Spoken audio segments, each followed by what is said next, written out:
Well, we keep coming back to AI because there is no place to hide and it's everywhere now, right? It's in your phone, it's in your computer, it's everywhere. Maybe even Mother Nature is beginning to use AI and make you see things that are not there. But, anyways, can AI help to beat poverty? This is another feature article which always requires, most articles have a DOI number which are easy to include, but these feature articles somehow don't provide a DOI, I suspect. But anyway, I'm not looking very hard either. This appeared in February of 2025. I'm recording in April, but by the time I post it, I don't know when it will be because I have a long line of podcasts I have to post. I try to post only one per day because otherwise people get overwhelmed, I suspect. Anyway, artificial intelligence could shortcut time-intensive surveys to determine who most needs it. Okay, so here is a prop used with a poor guy walking along and a poor abode behind, and then you have these high rises with all their fancy balcony gardens and so on and so forth. I won't read all of the text. It's a nice article. You should go read it if you're interested. But feature articles are typically written by journalists, and they have a human angle to it. So science in the context of humanity, and meant for lay people as well. Beginning in late 2020 with the COVID-19 pandemic in full swing, the mobile phones of tens of thousands of impoverished villagers in Togo pinged with good news.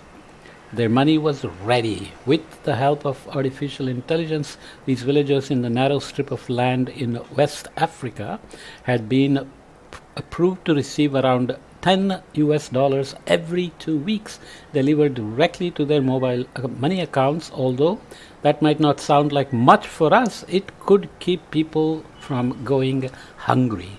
$10 every 2 weeks. Just imagine what a meager life that is. But as long as they're getting enough calories and good quality calories, then we should be good. Conventional poverty relief projects rely on data gathered through in-person surveys, which were not possible during the pandemic, but Togo's effort, dubbed Novisi, which means solidarity in the local Ewe language, incorporated AI to determine who should receive aid.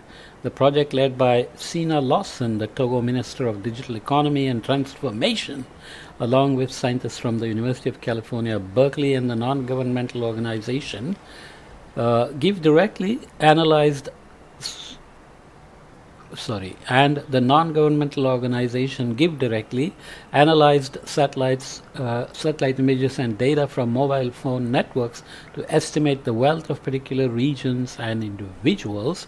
We need a surgical approach, says Lawson. It was an important moment for the use of AI in anti-poverty work, she says. So you imagine the old pictures where truckloads of aid came in, flour, bread, water, whatever, and they were given to some distribution center, and then people lined up, sometimes, mobbed, ransacked the places depending on conditions and so on. And obviously there was plenty of room for corruption as well, to corner the market, to keep away certain groups of people based on whatever criteria, or women didn't have equal access and so on. But if there is really a surgical approach that can identify the needy and directly get to them without middlemen, then it can be supremely useful. Some 700 million people around the globe live in extreme poverty, defined by the World Bank as living on less than $2.15 per day. Ending that poverty, one of the United Nations Sustainable Development Goals, requires an understanding of who is in need and what their needs are. But measuring poverty has long been a challenge, in large part because of the time and cost involved in trying to collect data from the poorest and most vulnerable populations. Okay, and with the new president in the US, we don't know how all these programs are going to get hit anyway. So AI allowed Lawson to leapfrog the conventional hurdles of using old and incomplete data to quickly make the most of her limited budget. It's an approach that is garnering both interest and controversy, says Joshua Blumenstock, a computer scientist at the University of California, Berkeley, UC Berkeley, who collaborated with Novisi. AI tools can not only be fast, says Ariel Benichet, a development economist at the AID Data Research Lab at the William and Mary College, which is a university, in Williamsburg, Virginia, but they can also include a larger, more representative portion of the population than household surveys do, and identify patterns in data that even specialists could miss when you do it as collected individual surveys. AI might also help researchers to evaluate how well programs meet their objectives and demonstrate how investments in areas such as health, agriculture, education, and infrastructure pay off or not. The World Bank recognizes this value and has been developing advanced AI tools to try to forecast food crises and violent conflicts and to pull insights from the large swathes of data gathered after an aid intervention. After an aid intervention. It concluded its Poverty, Prosperity and Planet report in October 2024 by noting that anti-poverty efforts should focus on leveraging machine learning and artificial intelligence models to close data gaps and enable more timely monitoring. Okay, so Poverty, Prosperity and Planet report, you can look it up. But there are reasons to be cautious, says human geographer Ola Hall at Lund University in Sweden, who researches the intersection of AI and poverty. AI models have been criticized for being racist, sexist and otherwise biased, but is it the organization or is it the middle people? Or AI models are built by people, and how are the biases creeping into the models? Just as household surveys often miss the poorest families because they do not have permanent housing, AI-driven programs might not help individuals who do not have digital trails, Hall says. They are nowhere near accurate enough to determine who qualifies for aid or cash subsidies, who doesn't, he says, because AI very critically depends on data. If there is lack of data or the data is muddled because poor people keep wandering around their gypsies, then obviously the model is going to fail. However, however flawed AI might be, though, current systems of evaluating poverty are just as abysmal, says Penny Shea. The baseline isn't perfect data, it's actually very crappy data, he says. Okay?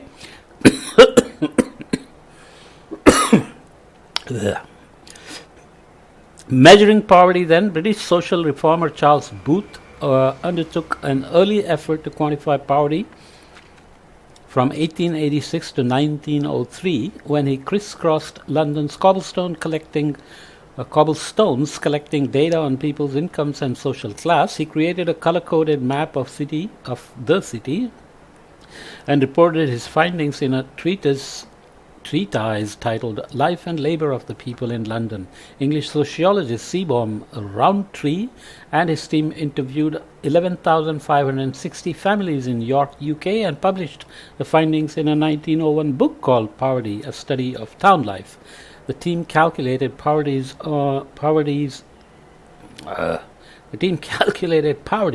on the basis of the ability to meet a person's physical efficiency or their minimum nutritional requirements. A simple minimal diet might include bread, porridge, boiled bacon, potatoes, skimmed milk, and little else. After U.S. President Lyndon Johnson declared a war on poverty in 1964, the Office of Economic Opportunity adopted a poverty threshold devised by economist Molly Olshansky that took a similar approach. It defined poverty as the bare minimum income required to cover food, shelter, and other basic costs. Around the same time, India performed similar calculations for its populace. Although each expert tinkered with their formulae to account for local variations in rent and food costs, they all defined poverty on the basis of how much money a person lives on per day. Make sense? but there are other details. How do you get people out of poverty, up beyond the aid? How do you solve their poverty of information, because information access may also be limited for poor people. The dollar per view approach is blunt and easy to communicate, says Dean Jolliffe, an economist at the World Bank in Washington, D.C. Yet how much money a person spends to get by is just one aspect of poverty. Economist and Anglican priest Sabina Al-Khair, I don't know, advocates for a more nuanced way to define poverty. I want to know how many poor people lack a house, how many poor people have a kid out of school, so I can actually respond in very tangible, direct ways, says Al-Khair, who's the director of Oxford Poverty and Human Development Initiatives at the University of Oxford, UK. In the early 2000s, Al-Khair wanted to, so there are some details here that I will skip. For the field of poverty, this was a sea change. The approach that Al-Khair took estimates a unified measure of poverty by tallying up the deprivations and their intensity with a total of 10 indicators, including nutrition, school attendance, access to drinking water, and what a household uses for cooking fuel. In some sense, these are captured in the Sustainable Development Goals, which are 17 in number, and so on.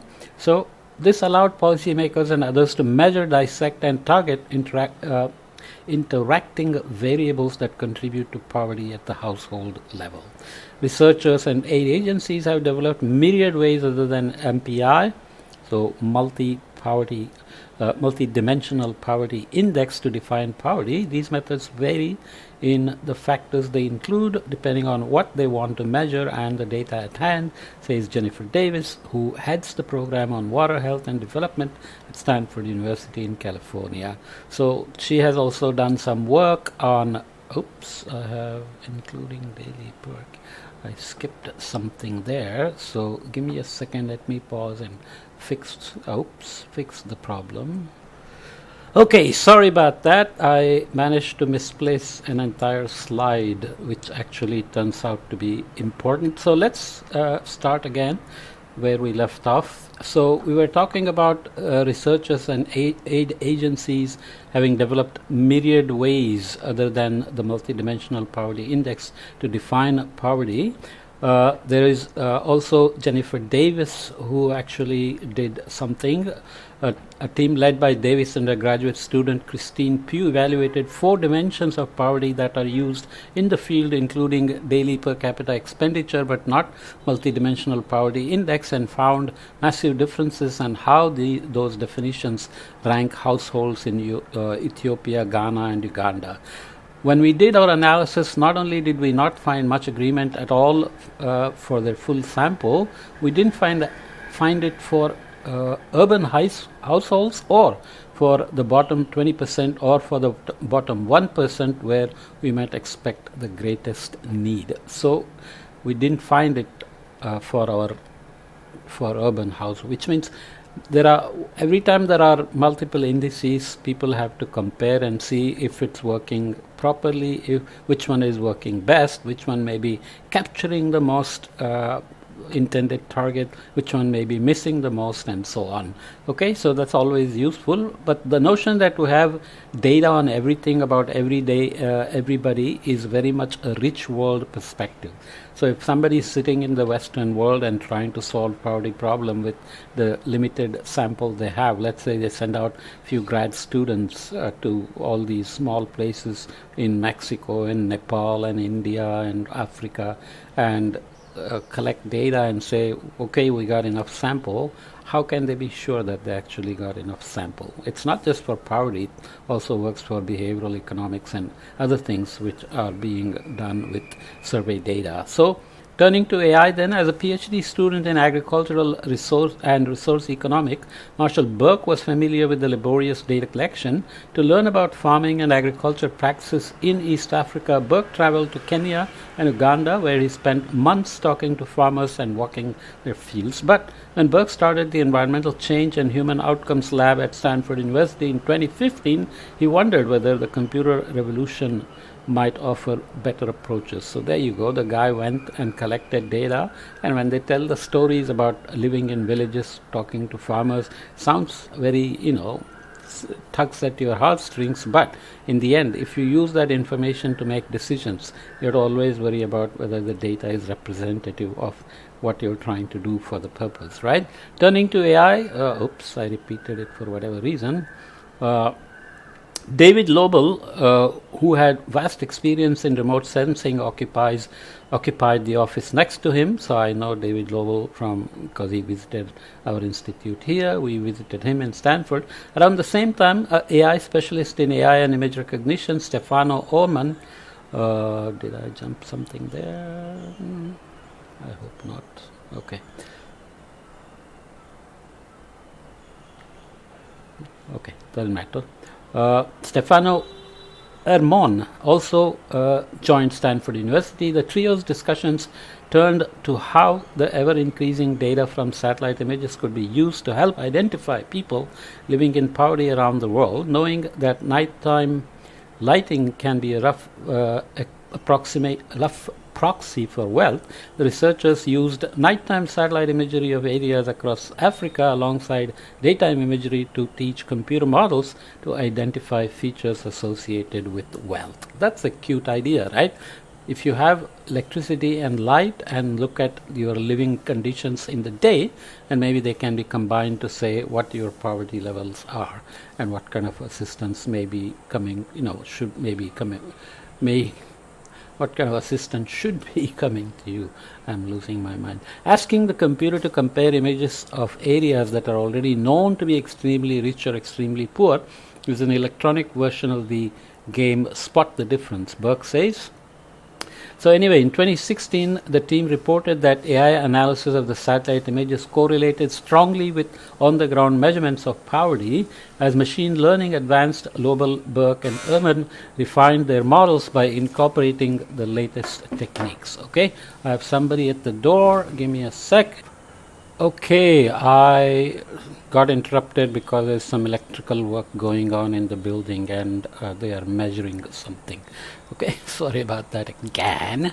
So we were talking about the 2016 model from the Stanford group that used satellite images and AI. So as machine learning advanced, Lobel, Burke, and Ehrman refined their models by incorporating latest techniques. So this is a cute idea.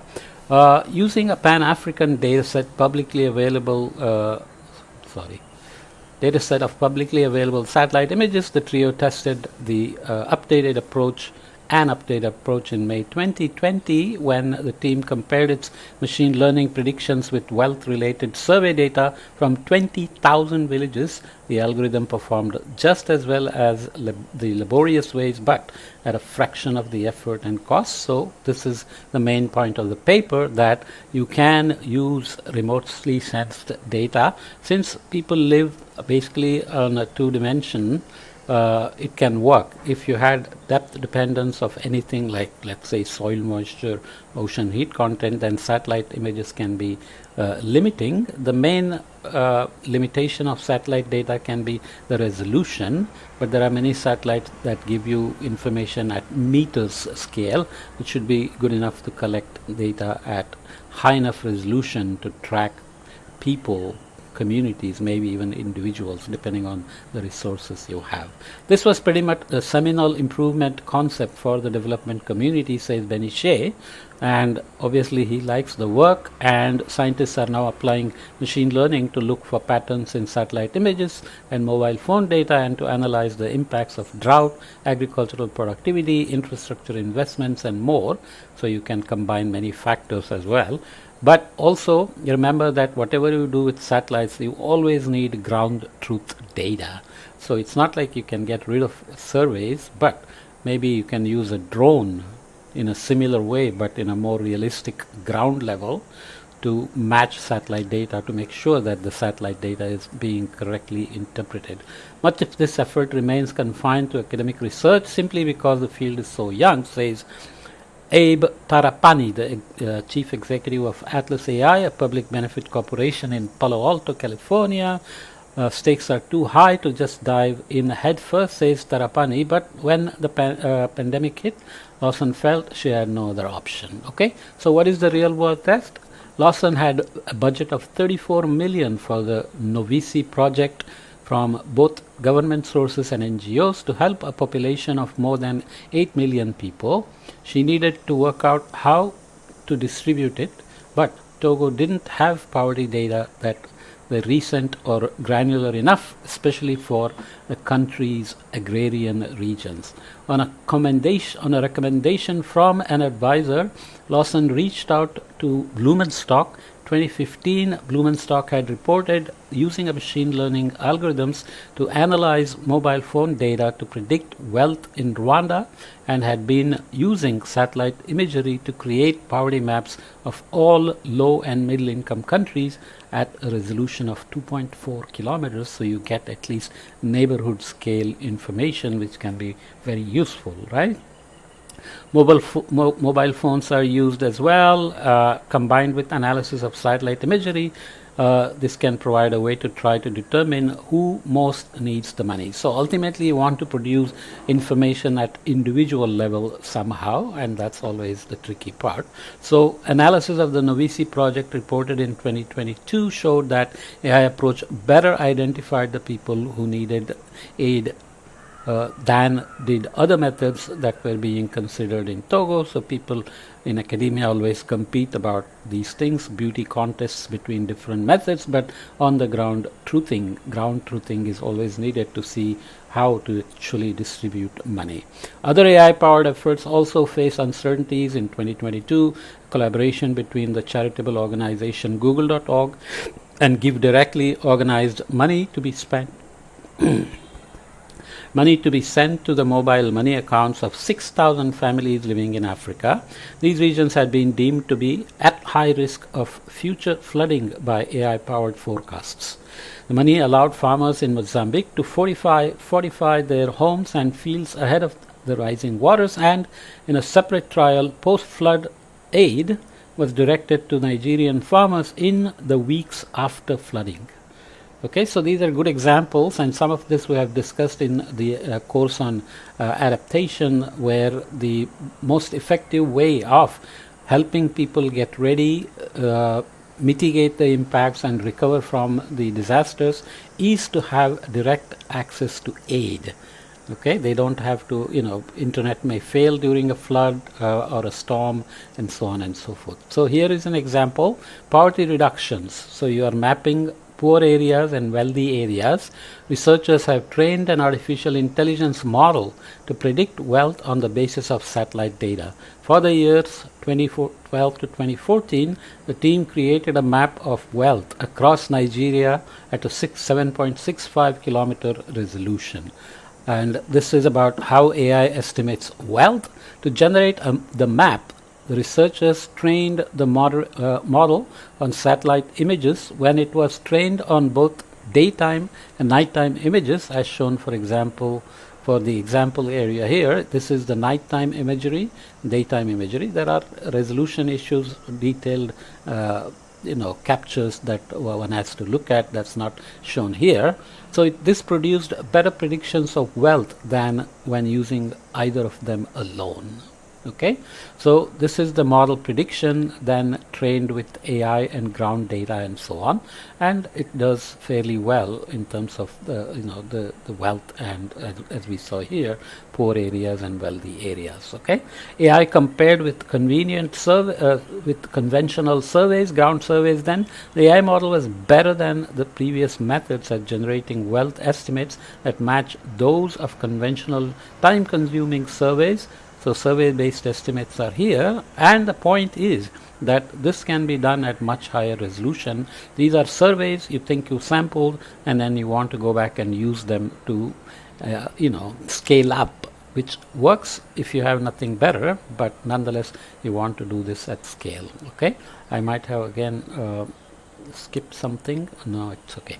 So there are other details of what is missed. The people just outside of the boundary line of what we were targeting were still deeply in need. So when you do this thing, this is still a growing field. It's new. It's not implemented at full scale, but you can see where it's going. Idea of the article is to show that there are exciting possibilities using AI, satellite data, ground surveys to produce maps that actually can help in poverty reduction. Samuel Freiberger, a data scientist at the World Bank's Development Impact Group in New York City, says that the effort held promise and was later expanded.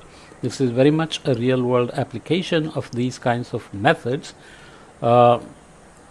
Okay, so jumping ahead, employing AI alongside big data also comes with privacy concerns. Lawson's team had to address such concerns while implementing Novici in Togo.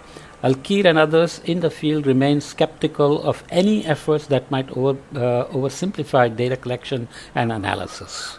No country on earth at the moment can do a multidimensional poverty measure from administrative records and satellite data because you can't see inside the houses and tell which kid is undernourished, says Alkir. No amount of advanced computing can compensate for poor data, she says. Well, she also has to step back and admit that increasing the scale of the data is going to help in different ways than drilling down into more detailed data at smaller scales, because if she gets a lot of data in, let's say, a small area into the house, around the house, community level, then she has to still scale it up to the community level, regional level, and so on to manage poverty. So obviously both have to combine, and AI always has to be ground truthed.